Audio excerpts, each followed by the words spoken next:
आचारसंहिता लागायच्या आत माझ्या मायमाऊलींना ऑक्टोबरचे नोव्हेंबरचे 3000 रुपये परत तुम्हाला पाठवतो।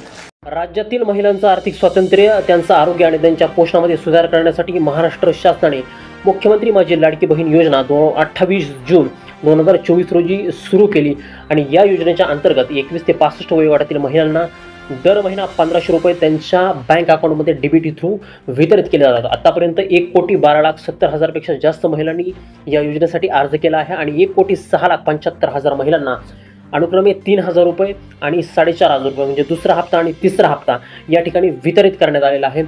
पण उर्वरित ऑक्टोबर आणि नोव्हेंबर महिन्याचा जो काही हप्ता आहे तो येत्या दिवाळीमध्ये देण्याचा निर्धार राज्याचे उपमुख्यमंत्री अजितदादा पवार यांनी केलेला आहे।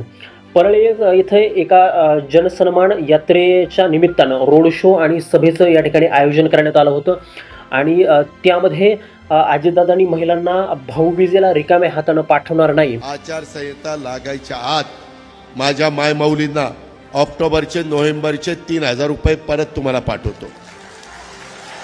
जसं माझ्या रक्षाबंधनला मी 3000 रुपये दिले, महायुती सरकारने दिले, तसं भाऊबीज आहे, भाऊबीजेला पण माझ्या बहिणीला माझ्या मायमाऊलीला मी खाली हाताने पाठवणार नाही, तिला ओवाळणी देणार म्हणजे देणार। गोड बातमी आहे ती या ठिकाणी अजितदादांनी या निमित्तानं दिलेली आहे।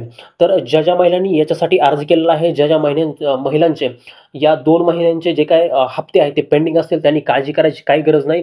येत्या भाऊबीजेला तुमच्या खात्यामध्ये ओवाळणी म्हणून हे जे काय पैसे आहे ते राज्य शासन त्या ठिकाणी टाकणार नाही। मित्रांनो, ही माहिती जर आवडली असेल तर तुमच्या मित्रांपर्यंत, तुमच्या ज्या काय बहिणी वगैरे आहेत त्यांच्यापर्यंत ही माहिती शेअर करा, जेणेकरून त्यांना पण या माहितीचा लाभ होईल। त्याचप्रमाणे अधिकाधिक नवीन माहितीसाठी आमच्या चॅनलला सबस्क्राईब करा।